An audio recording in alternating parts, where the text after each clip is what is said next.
Am I center? Oh, you good. Okay, all right. What is up? It is me. It is I. I am the greatest there is, the greatest there was, and the greatest there ever will be. I am greatness personified myself. Yes, Stoney, greatness. Oh.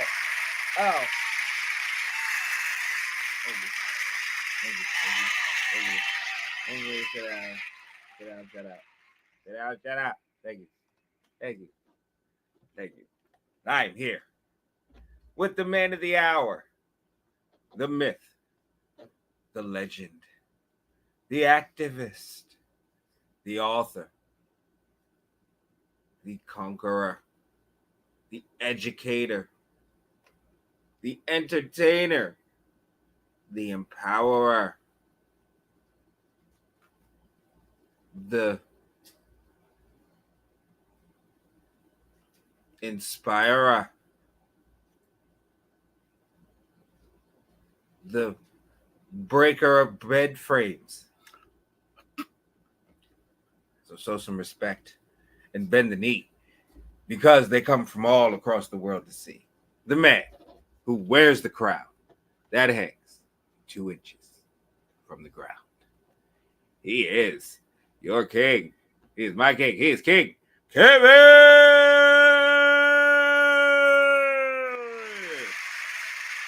Oh, they wanted to make sure I was here. Yeah. They was not playing. They said, no, show me his face before we say or do anything. Yeah. Sit down, shut up. Oh, my gosh. All right, thank you. Feels good to be back. Nah, it's the bro. Yeah. Oh, so thank you guys so much for tuning in for another GreatMines Show episode where we are reviewing RuPaul's Drag Race All-Star Season 9 on Episode 9. We are getting up there with these episodes. Before we break this down, do me a favor. Like, join the comment section, and make sure that you subscribe so that way you can be notified every time we're going live. Join the conversation. We love when you guys chat back with us. Check us out on Facebook, Instagram, and YouTube. And after all that, you want to do a recap for us real quick? Yeah. Because we missed a week. We missed a week. Life happens. Hey, it is what it is. But we missed a week. So quick recap of the previous week's episode. So the previous week's episode was a design challenge based around... I thought you were about to say a disaster. No, for some folks, no, I wouldn't say for anybody, it really wasn't a disaster. But it was a design challenge based off of RuPaul's various songs. So you had songs like Star Baby, Cha Cha Bitch, I Bring the Beat. The Christmas, she had a Christmas song. Yeah. Cake and Candy. Hey Sis, It's Christmas. Right. Cowboy Lady. So like it was a bunch of songs that we've heard RuPaul's perform and that they use for the runway and things of that nature and other things. So there was a mini challenge. The winner of the mini challenge picked the order or got to pick first, and then they got to pick who came next. There was a lot of drama there. Go back and watch the show. It was amazing. If you want to know more about that drama, cliffhanger, and go back and do your homework. Then after that, each song had different fabrics and things, so they had to take those fabrics and make looks associated with that song and inspired by that song for the runway. And so the runway came, and the top 2 people was Roxy Andrews and Plastique Tiara. It is a design challenge. Yeah. I'm so not shocked. I know. It was a design challenge. What can you say? So then they lip synced, and to Diana Ross, No One Gets the Prize, which is funny because no one's getting a prize for this season. The prize goes to charity. People's faces. Yeah. It was a little tongue in cheek. But Roxy Andrews won, continuing her undefeated streak of lip syncs on RuPaul's Drag Race, specifically against Plastique. that too. But in general, Roxy Andrews, even on her regular season, she has never lost the lip sync. She has never been sent home. So she is probably one of a few queens, if not the only queen who can say that they have never lost a lip sync and was never sent home. So hey, kudos to Roxy Andrews. This episode turned me into a bit of a Roxy Andrews fan. Yes. Wait a minute. Yes, last week's episode. Yes, it did. Wait. So all that we were talking about with Roxy Andrews leading up to the season, Alaska Talks, and all of the things about Roxy that she's winning you? Yes. That last episode last week kind of won me over a bit, and I was like, oh, okay. What was it that made you feel that way? I liked what she came up with in the design challenge. I really liked her performance, and I thought that she just looked gorgeous. You know what I mean? Like extremely. She looked more gorgeous to me last week than what she's ever looked. I'm not saying that she's not been pretty. She's always been pretty, but she just looked gorgeous last week. It must have been an outfit because I saw the same wig and makeup. It must have been an outfit for me, a lot, but yeah, is what it is.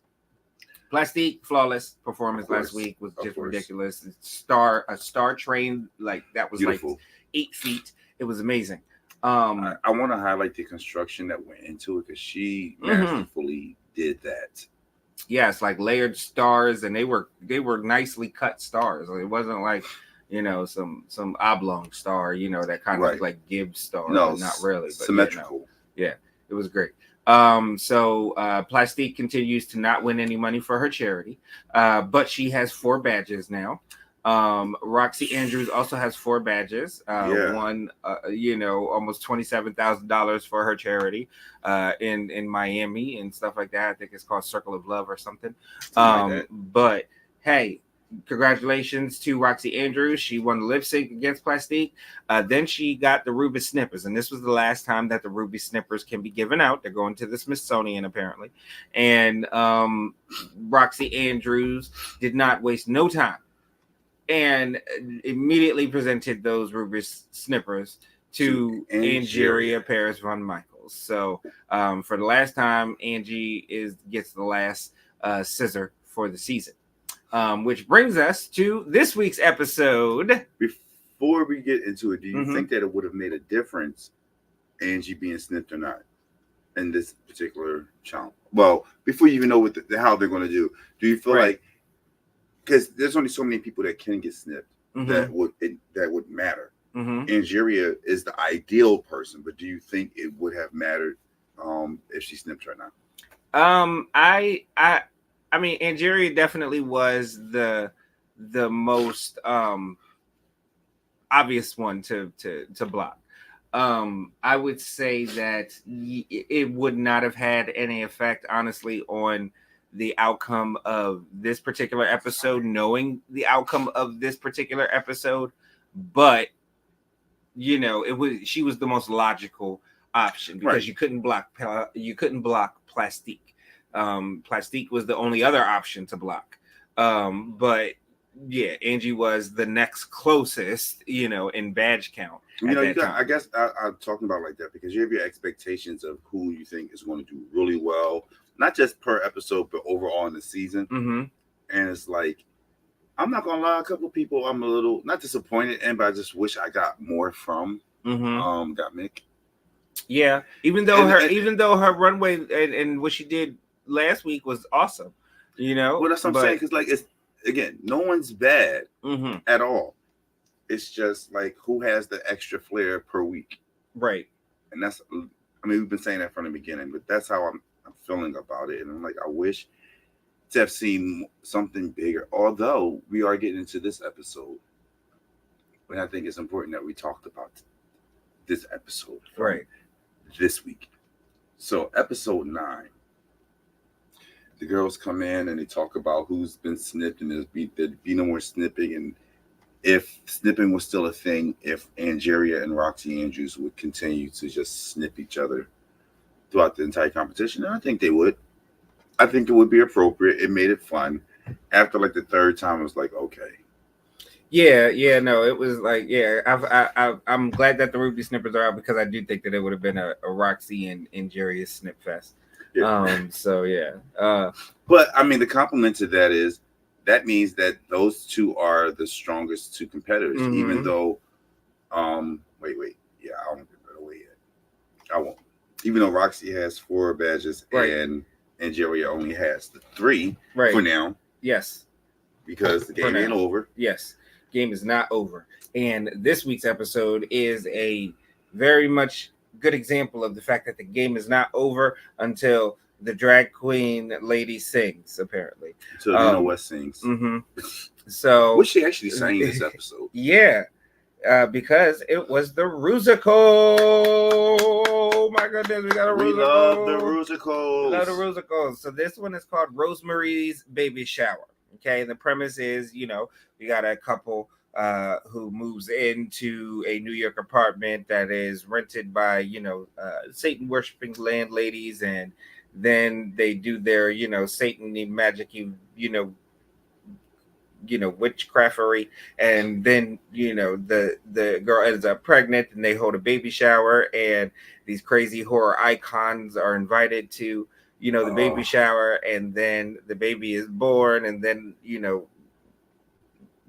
dark magically transforms into Sam Smith analog. So yeah, it was a Rusical, typical Rusical. So you guys know the story, but you don't know who played what role. Mm-hmm. Now, this was a pick your own role, fight to the death for the role that you want. Yes, absolutely. I think casting wise, everybody was perfectly cast. I have to say that everybody was perfectly cast. I mean, I could see Angeria doing the Dr. Poltergeist. I don't know. Like, I feel like I could see Nina doing Pennywise. I could see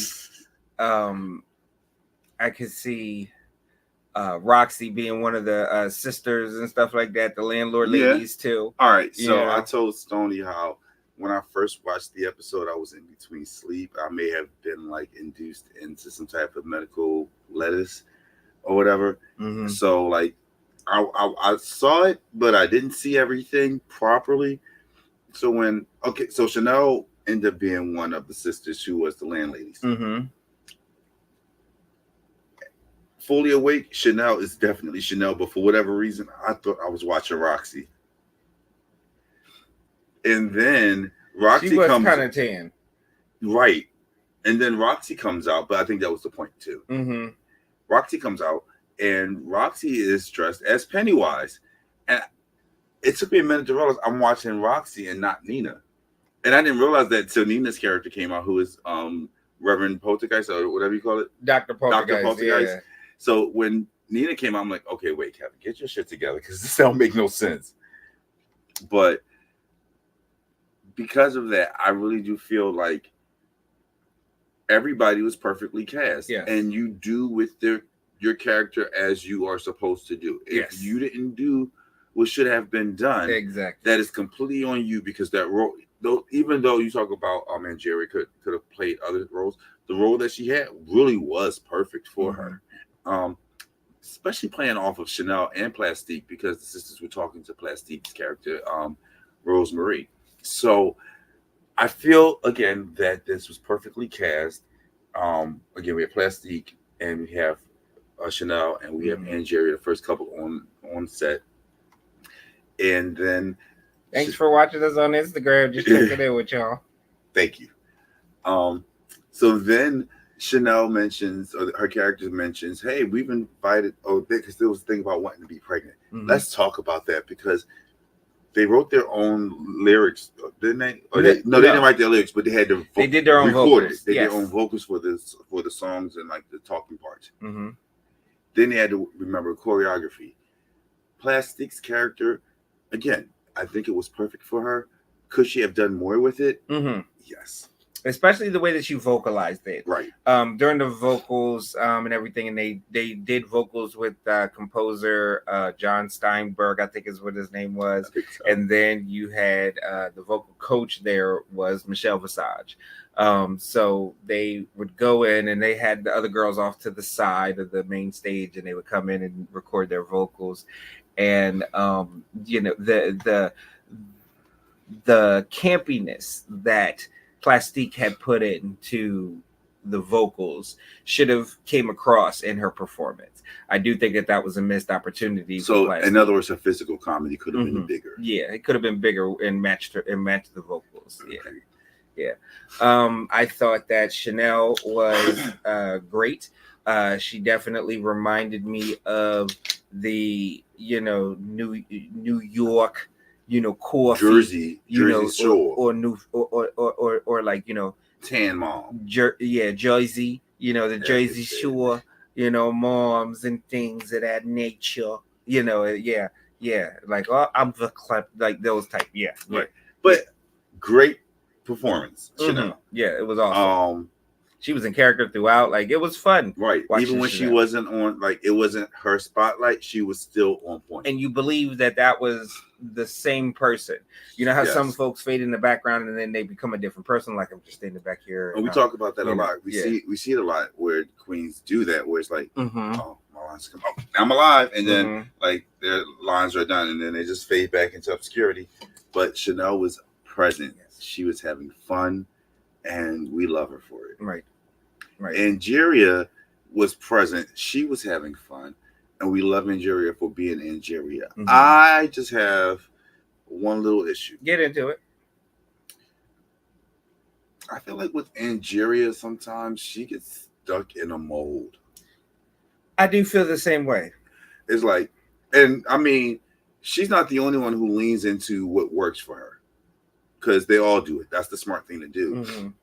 But it's like in all of her acting challenges, she always scrunches her face and she acts like she's the old grandmom and her arms are like this and she's bent over halfway. Yeah. I've even seen it in her lip syncs. Yeah. And it's getting to a point for me. It's like, open up. Like do something else. Don't be an old queen. Be a glam queen. Yeah. Be a spooky. Maybe that was her idea of spooky. But if you're gonna be an old queen, do a different old queen, because not everybody is all hunched over. Some of them got the hips back. Got the hips out first. Oh, and that would have been even funnier. I know, like, they already had, but if Angeria was one of those cigarette landlords and like almost like a slumlord, but still like, oh, you're paying me the money. I'm just not putting it into fixing your shit. I'm smoking my cigarette. I look nice, but I'm the slumlord. To contrast Chanel's landlady, like that would have been lit as fuck. Right. Yeah. Like they had two different, like Tweedledee, Tweedledum. Exactly. You know what I mean? Black and white and those type of things. It would have been a great contrast. Yeah. Yeah. I agree. I think that probably would have made Angeria stand out and probably would have gotten her a win if she had played more of an opposite of, Chanel's character. Yes, I agree. Right. Because it could. I'm just going on Angie's character because I'm just thinking about, like, what if she's not the one that's into the spooky shit? It's her sister, and she's like, I don't know about, like, and if she was playing off like, I don't believe in all that shit. Oh, wait, something just happened. Oh, like that would have been funny if she was reacting as a non for the money, right? Like, she's a skeptic. She wants the money. She's a slumlord. But she starts seeing, like, that's a whole story in itself that would have been dope. And it didn't have to be written in. Right. She just had to deliver it that way. Right. Yeah, exactly. I totally agree. I definitely think that there were missed opportunities with Angie's performance. It wasn't bad. No, it wasn't bad. But it was some missed opportunities. Then we had, so we talked about Rosemary. We talked about the slumlords. They weren't slumlords. We could call them the landlords, the devil landlords. And then we have let's go and talk about the three. Got Mickey Mouse first. The three horror icons that were coming to the baby shower. We had Blair. Before we talk about that, can we just say, I know it was camera tricks, but the fact that they did it where 1 second Plastique was not pregnant, then the next second she was pregnant. Right. Like there was some good camera tricks. With some camera tricks in there that was kind of very cool, and I appreciate that. But Blair came in, and she was from which is a play on Reagan, the character Reagan from The Exorcist, and stuff like that, who was played by Linda Blair. That's just why they called it Blair, and stuff like that. But Gottmik played that character perfectly. Yeah, spot on. Spot on. What I said, the casting was perfect. Like this role was made for Gottmik. Yeah, and I don't think anybody else could have done what Gottmik did. And she knew it.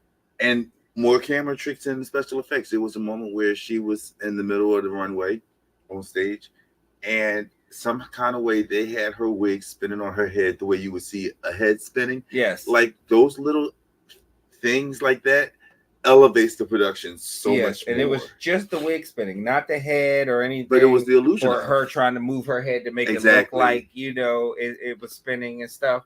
Like, yeah, no, it was just that. It was just the wig spinning, and that was such a cool visual, and everything. Yeah, and just and let us know how you feel about it, and on the Facebook comments, in the YouTube comment sections, the Instagram comment sections. We're watching, and everything. We want to hear from you guys. Let us know what you thought about the camera tricks. Did you enjoy them? Do you want to see less of them? Should they do more things like this in musicals? Because this was one of the first times that they did something like that.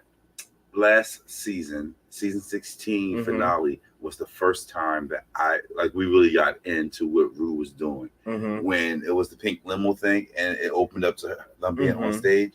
Like, I love that. Yes. I want more of that. Yes. And Ru's giving it to us in this musical. Right. So kudos for those special effects. Whoever thought to add those little touches, very practical. Right. Very good. Yes. Absolutely. So after we get Blair, we got Pennywise. Yes. Pennywise. Who was played by Roxy Andrews. Roxy Andrews. See, there you go.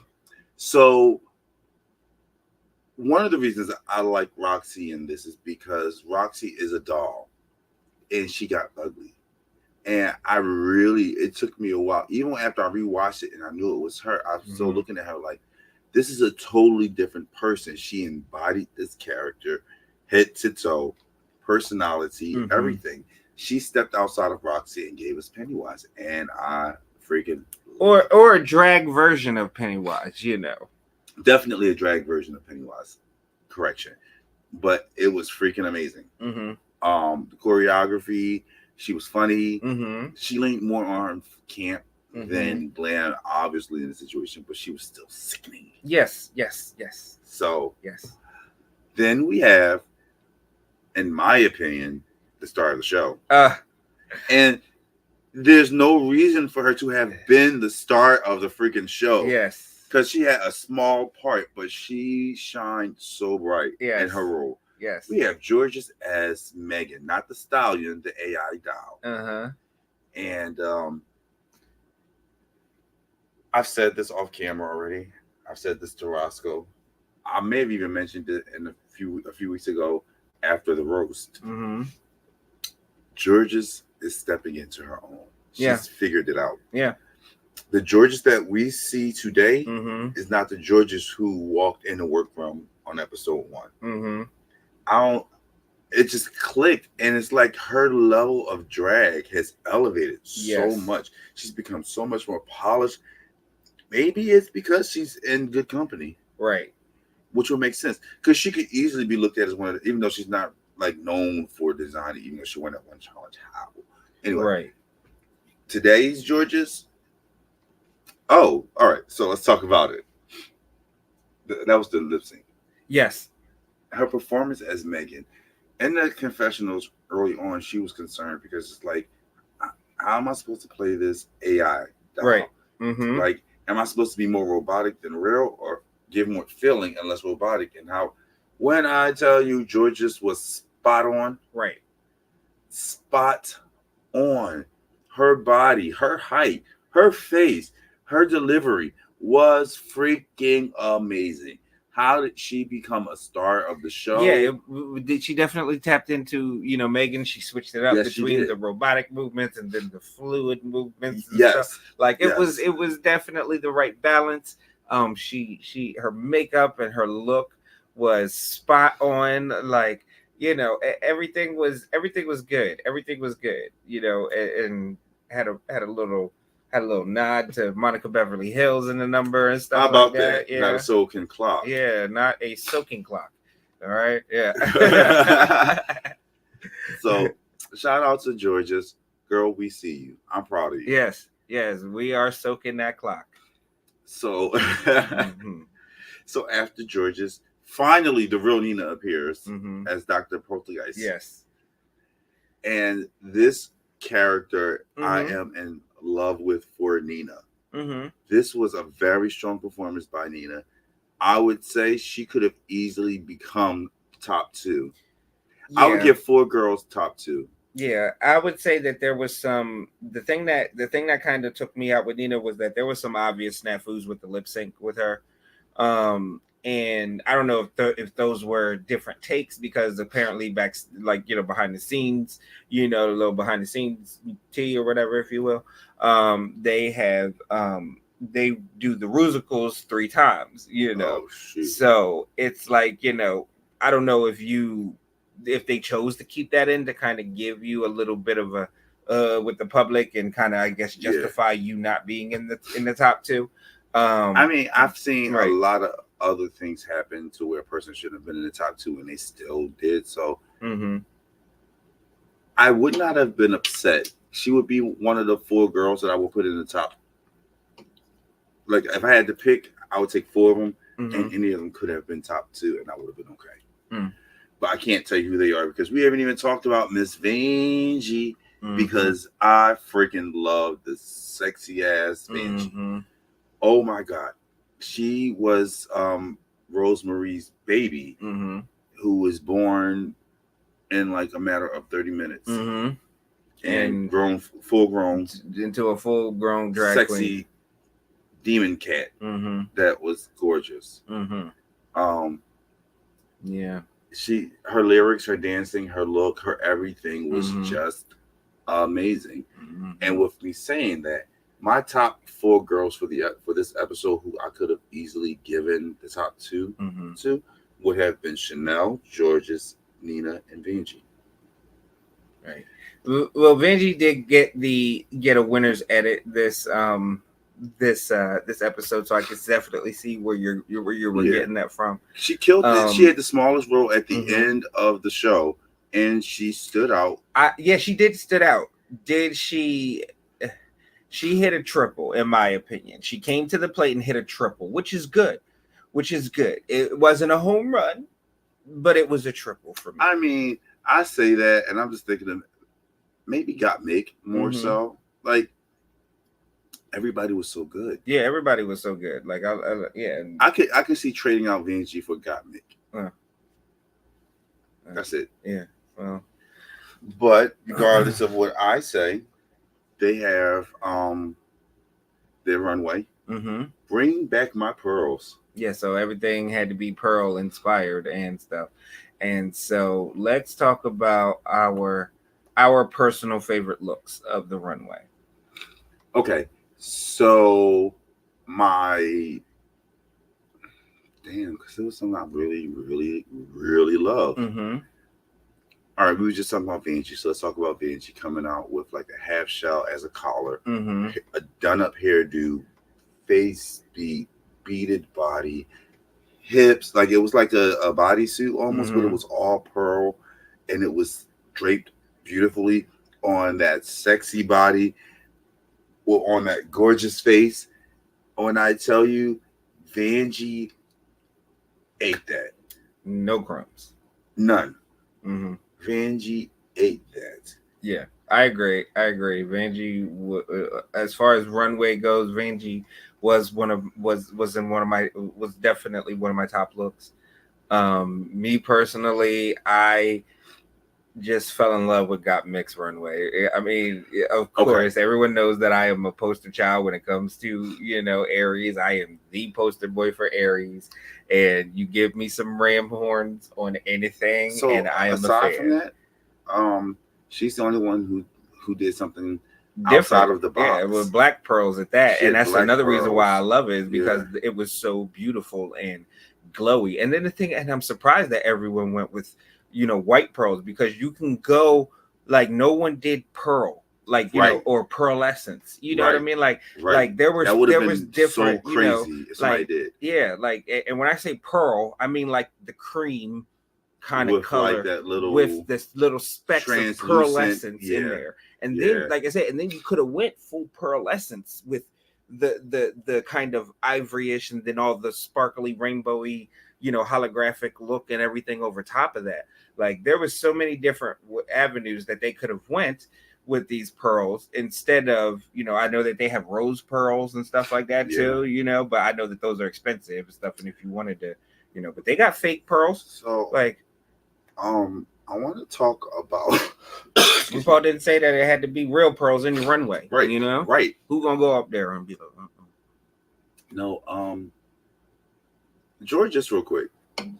Her outfit was gold with pearls on it. Her hair was done up black. Nice little updo with like the lining of the pearl going up the hair, and it looked like she had like black and white hair almost. Yes, looked so freaking beautiful. Georges did look great. She looked amazing. And the other person that stands out to me, honestly, from the runway would be Chanel.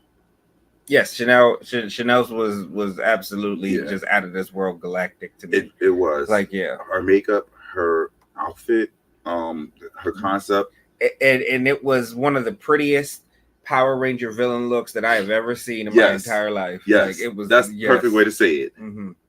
So, because I'm not gonna go down a list of all of the girls for the runway, but for this episode, the girls that we just mentioned. Rue sort of agrees with us, because her top two picks this week were Georges and Chanel. Now we didn't really get into detail about this earlier, but RuPaul, since we're done with the Ruby Snippers, she throws another little tricky ball at us. Right. So the top two queens of the episode will not receive just one Beautiful Benefactress's badge, but two Beautiful Benefactress's badges. One for themselves and one to give away. So, guest judge, Christine W. She was who apparently is a house music legend icon. We're sorry to all you house music fans that are getting with us in the comments and stuff like that. Like, how do you not know who Christine W is? Right. Yeah, sorry. We're sorry. Well, one way or another, so the girls had to lip sync to her song Love Come Home. And we have Chanel. And we have Georges. And when I tell you, that was one of the most difficult lip syncs to keep up with, because you wanted to keep your eyes on both of them the entire time. And they both. And I was hoping that Rue would do this, because she did this with Vanjie and Roxy. Right. When she said, all right, y'all both win. They split the $10,000. So it's $5,000 per charity, which was dope. But there's the twist of, we have two badges each. One to keep and one to give away. Yes. Georges won the lip sync. Yes. And she got to go first, and saying who she wanted to give her badge to. Now, who would you have given your badge to? I would have given my badge to Chanel, because I would have felt bad for her not having a badge the whole time. Even though she just won a badge? Yes, I still would have given it to her, because then she has two. From Georgia's standpoint, I have three. You know what I mean? She still's not catching me, even if I give her my badge. It's kind of the same thing with Roxy and Angie's first badges. It's like, it almost feels like I'm the charity.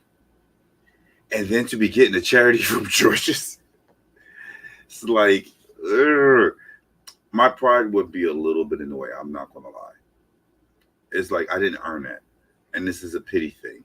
If it was the beginning of the season, when like there were several girls who didn't have I don't think it comes off as a pity thing now that she's standing up there as a winner also. Right, that does make a difference. It just comes as, I'm going to give you a star, because I think that you deserve Although I do feel like she should have given it to Vanjie because I just want Vanjie to have more badges. Right. But so she gives the badge to Chanel. And RuPaul asks Chanel, who do you want to give your additional badge to? Mm-hmm. If you were Chanel, who would you have given it to? So, if I was Chanel,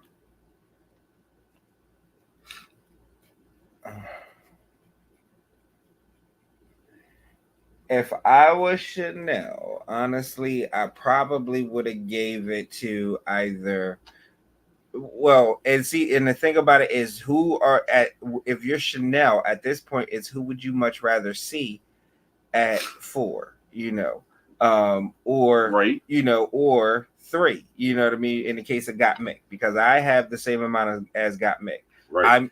And honestly, in realizing that, I wouldn't give a badge to Got Mick because then she's going to be ahead of me, and then I'm going to be in last place regardless. Right.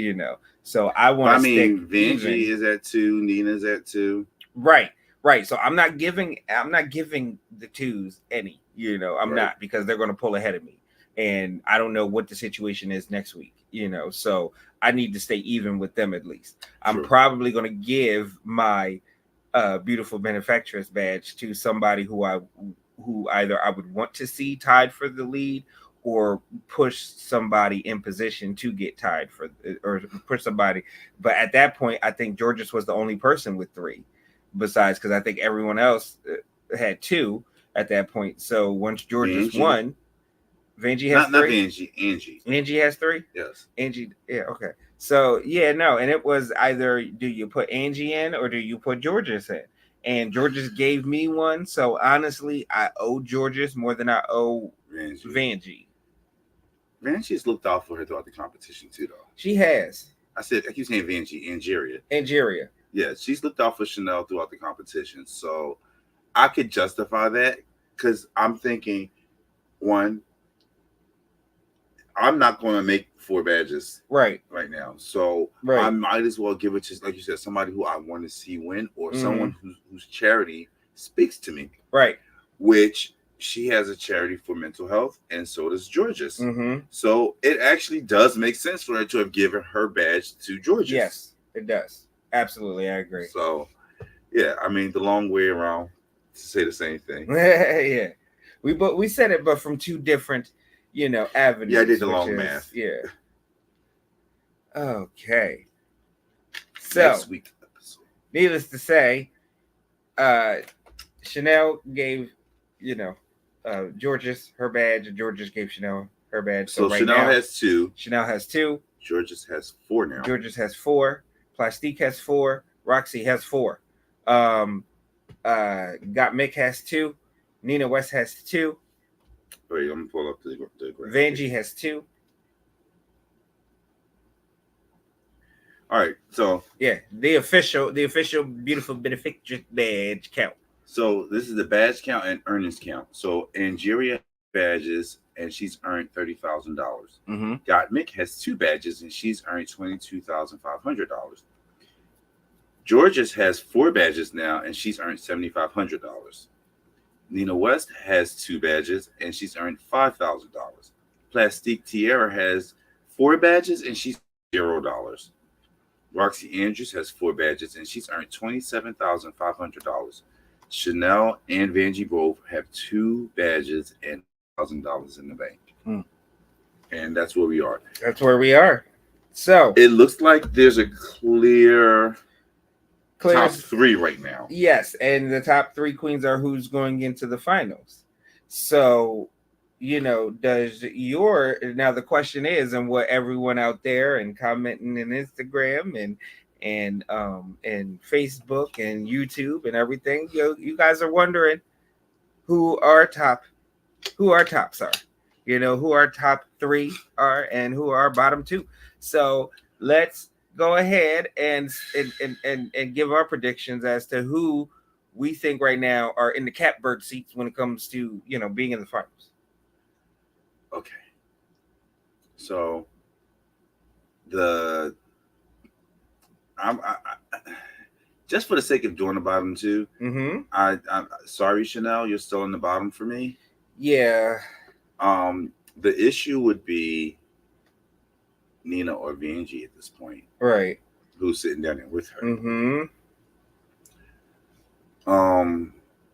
Let me see who got. Well, it would have to be Vanjie. Mm-hmm. They have the same amount of money earned. Mm-hmm. So, sorry, Vanjie. I love you so much, and I want you to be at the top. But right now, you're at the bottom. Right. Do you agree, or do you have your other opinions? I would have to say that it is my bottom two are Chanel and Nina West. I would have to say that those are my bottom two. Even though Nina has more money than Mm-hmm. Vanjie? Mm-hmm. Okay. And our top three are very clear at this point. Yeah. It's Roxy Andrews, Mhm. Plastic Tiara, and Georges. Yes. Did not expect to say that Mm-mm. at all. No. But here we are. Here we are. And who knows? I mean, we covered the leak earlier before in preseason with All Stars 9. And the leak was that it was going to be Angeria, Roxy, and Vanjie in the finals. And I am unsure as to how we get there. But RuPaul did say that any one of them can still make it into the finals. So, next week we have what was it? The Lollapalooza. The Lollapalooza. I feel like that's going to be a money grab. Mm-hmm. I really feel like that's going to be a money grab for charities. And I also feel like with that, we're going to see some people really kick some ass and earn some badges. Right. Yeah, I definitely feel like a lot of money and a lot of badges are going to be tied to the Lollapalooza, and it's going to be great from the previews and everything. It looked like they got their lip sync, battle armor on, and they are going to be going at it in the name of Charita. So I'm trying to think. We have a Lollapalooza. Mm-hmm. We did a makeover challenge. Mm-hmm. What's left? A reunion during DragCon? Mm-hmm. So Lollapalooza, a reunion, and then a finale. Yeah, probably. I mean, this might very well be the last, this is episode 9 the last here. competition. Yeah. So we could do, that'll be 12 episodes. Mm-hmm. So that's what we're looking at. Very possibly. It's not confirmed. Yes. It's not confirmed, but very possibly this could be it. And we have some clear front runners here. So now we're just waiting to see who's going to throw at us next week. Mm-hmm. I look forward to it. Yes, we are all looking forward to it, especially here at the GreatMines Show. We are also looking forward to you liking this video on whatever platform you are on. Don't matter. Okay, don't matter. Like it. We are definitely excited for you to share. All right, we are definitely excited to respond to your comments because we are going to be in the chats responding to you guys. All right, Instagram, YouTube, Facebook. Yeah, we'll be talking to you everywhere. So please join us, interact with us, join the conversation. All right. We're looking forward to next week's Lollapalooza. Anything else from you that before we get out of here?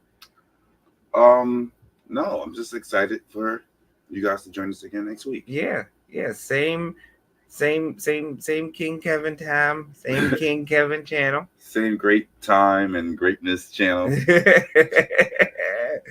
All right, from the bottom of our hearts, thank you for coming. God bless you and good night.